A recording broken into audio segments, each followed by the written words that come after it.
प्यारे बच्चों, सुप्रभात। आओ हिंदी व्याकरण और हिंदी भाषा सीखें कार्यक्रम में आप सबका हार्दिक स्वागत है, हार्दिक अभिनंदन है। प्यारे बच्चों, आज हम जॉर्ज पंचम की नाक नामक पाठ के अभ्यास के प्रश्नोत्तर सीखेंगे। प्यारे बच्चों, जॉर्ज पंचम की नाक नामक पाठ हिंदी के सुप्रसिद्ध रचनाकार कमलेश्वर जी की रचना है। आइए जॉर्ज पंचम की नाक नामक पाठ के अभ्यास के प्रश्नोत्तर सीखते हैं। प्रश्न नंबर 1 देखिए, सरकारी तंत्र में जॉर्ज पंचम की नाक लगाने को लेकर जो चिंता या बदहवासी दिखाई देती है वह उनकी किस मानसिकता को दर्शाती है? उत्तर देखिए, सरकारी तंत्र में जॉर्ज पंचम की नाक लगाने को लेकर जो चिंता या बदहवासी दिखाई देती है वह उनकी गुलाम और औपनिवेशिक मानसिकता को प्रकट करती है। सरकारी लोग उस जॉर्ज पंचम के नाम से चिंतित हैं जिसने न जाने कितने ही कहर ढाए। उसके अत्याचारों को याद न करके उसके सम्मान में जुट जाते हैं। सरकारी तंत्र अपनी अयोग्यता, अदूरदर्शिता, मूर्खता और चाटुकारिता को दर्शाता है। प्रश्न नंबर 2 देखिए, रानी एलिजाबेथ के दर्जी को परेशानी का क्या कारण था? प्रश्न नंबर 2 देखिए, रानी एलिजाबेथ के दर्जी की परेशानी का क्या कारण था? उसकी परेशानी को आप किस तरह तर्कसंगत ठहराएंगे? प्यारे बच्चों, रानी का दर्जी रानी के लिए नई पोशाकों को बनाने के लिए परेशान था। रानी एलिजाबेथ के दर्जी को भारत, पाकिस्तान और नेपाल के पहनावे, ओढ़ावे या मौसम की कोई जानकारी नहीं थी। दर्जी यह सोचकर परेशान हो रहा था कि भारत, पाकिस्तान और नेपाल यात्रा के समय रानी किस अवसर पर क्या पहनेगी। रानी की पोशाक उनके व्यक्तित्व से मेल खानी आवश्यक थी। रंग चयन में खासी सावधानी बरतना आवश्यक था। रानी इस यात्रा पर अपने देश का प्रतिनिधित्व कर रही थी, अर्थात उनके कपड़ों का उनकी मर्यादा के अनुकूल होना जरूरी था। रानी की वेशभूषा तैयार करने में यदि उससे कोई चूक हो जाती तो उसे रानी के क्रोध का सामना करना पड़ता। प्यारे बच्चों, प्रश्न नंबर 3 देखिए, और देखते ही देखते नई दिल्ली का कायापलट होने लगा। नई दिल्ली के कायापलट के लिए क्या क्या प्रयत्न किए गए होंगे? इंग्लैंड की महारानी एलिजाबेथ की आने की संकेत पाते ही नई दिल्ली की कायापलट होने लगी और इसके लिए इस स्तर पर अनेक प्रयत्न किए गए होंगे, जैसे पूरे दिल्ली शहर में साफ सफाई के लिए विशेष योजनाएं तैयार की गई होगी। इमारतों पर जमी धूल मिट्टी साफ करके उन्हें सजाया संवारा गया होगा। रानी के आवागमन के रास्तों पर प्रकाश की व्यवस्था और सजावट की गई होगी। सड़कों के नाम की पट्टी लगाकर रेलिंग और क्रॉसिंग को रंगीन किया गया होगा। स्थान स्थान पर फौजी टुकड़ियां तैनात की गई होंगी। जगह जगह स्वागत द्वार बनाया गया होगा। मार्ग पर दोनों देश के ध्वज लहराए गए होंगे। राजपथ के दोनों ओर फूल पौधे लगाए गए होंगे। प्यारे बच्चों, प्रश्न नंबर 4 देखिए, आज की पत्रकारिता में चर्चित हस्तियों के पहनावे और खान पान संबंधी आदतों आदि के वर्णन का दौर चल पड़ा है। इसका प्रश्न नंबर क्या देखिए, इस प्रकार की पत्रकारिता के बारे में आपके क्या विचार हैं? प्रश्न नंबर इसी का 2 है, इस तरह की पत्रकारिता आम जनता विशेषकर युवा पीढ़ी पर क्या प्रभाव डालती है? प्यारे बच्चों, प्रश्न नंबर 4 का जो कै प्रश्न है उसका उत्तर देखिए। आज की पत्रकारिता में चर्चित हस्तियों के पहनावे और खान पान संबंधी आदतों आदि के वर्णन का दौर चल पड़ा है, वह अनावश्यक है। इस तरह की पत्रकारिता राष्ट्रहित के लिए अनुकूल नहीं है, क्योंकि यह पत्रकारिता युवा पीढ़ी को भ्रमित कर रही है। यह पीढ़ी हमारे समाज के होने वाले मजबूत स्तंभ हैं। पत्रकारिता लोकतंत्र का वह मुख्य स्तंभ है जो समाज के अधिकारों के प्रहरी के रूप में ही समाज तथा राष्ट्र दोनों के विकास में महत्वपूर्ण भूमिका अदा करती है। प्रश्न नंबर जो दूसरा है उसका उत्तर देखिए। इस तरह की पत्रकारिता आम जनता विशेषकर युवा पीढ़ी पर क्या प्रभाव डालती है? इस प्रकार की पत्रकारिता पाठकों को दिग्भ्रमित करती है और विशेषकर युवा पीढ़ी पर नकारात्मक प्रभाव डालती है। इस तरह की पत्रकारिता नौजवान पीढ़ी को नकल करने की शिक्षा दे रही है। यह पीढ़ी अपने सामाजिक व्यवहार और लक्ष्य को भूल व्यर्थ की सजावट में समय और धन खर्च करने लगती है। राष्ट्र को सही दिशा में चलाने के लिए यह आवश्यक है कि पत्रकारिता का प्रत्येक विषय समस्त नागरिकों के हित में हो, न कि लोगों को पथ भ्रष्ट करने के लिए हो। प्यारे बच्चों, प्रश्न नंबर 5 देखिए। जॉर्ज पंचम की लाट की नाक को पुनः लगाने के लिए मूर्तिकार ने क्या क्या यत्न किए? प्यारे बच्चों, मूर्तिकार के द्वारा किए गए यत्न निम्नलिखित हैं। नंबर 1, मूर्ति के पत्थर के प्रकार आदि का पता न चलने पर व्यक्तिगत रूप से नाक लगाने की जिम्मेदारी लेते हुए देश भर के पहाड़ों और पत्थर की खानों का तूफानी दौरा किया गया।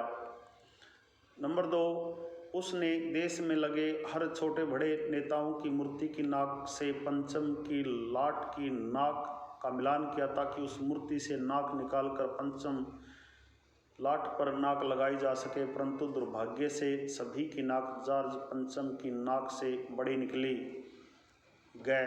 आखिर अब उसे नाक नहीं मिली तो हताश मूर्तिकार और चिंतित एवं आतंकित हुक्मरानों ने जिंदा इंसान की नाक लगवाने का परामर्श दिया और प्रयत्न भी किया।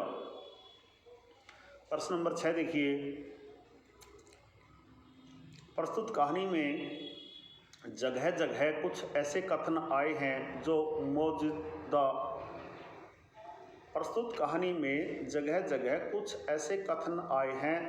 मौजूदा व्यवस्था पर करारी चोट करते हैं। उदाहरण के लिए, फाइलें सब कुछ हजम कर चुकी हैं। सब हुक्कामों ने एक दूसरे की तरफ ताका। पाठ में आए ऐसे अन्य कथन छांटिए। मौजूदा व्यवस्था पर चोट करने वाले कुछ कथन निम्नलिखित हैं। नंबर 1, शंख इंग्लैंड में बज रहा था, गूंज हिंदुस्तान में आ रही थी। 2, गश्त लगती रही और लाट की नाक चली गई। 3, सड़कें जवान हो गई, बुढ़ापे की धूल साफ हो गई। 4, रानी आए और नाक न हो तो हमारी भी नाक नहीं रह जाएगी। 5, एक खास कमेटी बनाई गई और उसके जिम्मे यह काम दे दिया गया। 6, 40 करोड़ में से कोई एक जिंदा नाक काट कर लगा दी जाए। मेरे बच्चों, प्रश्न नंबर 7 देखिए। नाक मान सम्मान व प्रतिष्ठा का द्योतक है। यह बात पूरी व्यंग्य रचना में किस तरह उभर कर आई, लिखिए। प्यारे बच्चों, नाक इज्जत, प्रतिष्ठा, मान मर्यादा और सम्मान का प्रतीक है। शायद यही कारण है कि इससे संबंधित कई मुहावरे प्रचलित हैं, जैसे नाक कटना, नाक रखना, नाक का सवाल, नाक रगड़ना आदि। इस पाठ में नाक मान सम्मान व प्रतिष्ठा का द्योतक है। यह बात लेखक ने विभिन्न बातों द्वारा व्यक्त की है। रानी एलिजाबेथ अपने पति के साथ भारत दौरे पर आ रही थी। ऐसे मौके में जॉर्ज पंचम की नाक का न होना उसकी प्रतिष्ठा को धूमिल करने जैसा था। ये सभी तांत्रिक विदेशियों की नाक को ऊंचा करने को अपने नाक का सवाल बना लेते हैं। यहाँ तक कि जॉर्ज पंचम की नाक का सम्मान भारत के महान नेताओं एवं साहसी बालकों के सम्मान से भी ऊंचा था। इस पाठ में सरकारी तंत्र की मानसिकता की स्पष्ट झलक भी दिखाई देती है। प्यारे बच्चों, प्रश्न नंबर 8 देखिए। जॉर्ज पंचम की लाट पर किसी भी भारतीय नेता, यहाँ तक कि भारतीय बच्चे की नाक फिट न होने की बात से लेखक किस ओर संकेत करना चाहता है? प्यारे बच्चों, जॉर्ज पंचम इंग्लैंड का राजा था जिसने भारतीय स्वतंत्रता संग्रामियों पर बहुत जुल्म ढाए थे। उसकी लाट की नाक टूट गई थी। बहुत ढूंढने पर भी किसी भारतीय महापुरुष या स्वतंत्रता सेनानी की नाक फिट न बैठ सकी। यहाँ लेखक ने भारतीय समाज के महान नेताओं व साहसी बालकों के प्रति अपना प्रेम प्रस्तुत किया है। यहाँ लेखक ने भारतीय समाज के महान नेताओं व साहसी बालकों के प्रति अपना प्रेम प्रस्तुत किया है। सभी भारतीय जिन्होंने देश की आज़ादी के लिए अपने बलिदान दिए, चाहे वह बूढ़ा हो या जवान हो या फिर बच्चा ही क्यों न हो, उनकी मान मर्यादा और इज्जत के समक्ष जॉर्ज पंचम या उसके समतुल्य किसी अन्य की कोई इज्जत नहीं।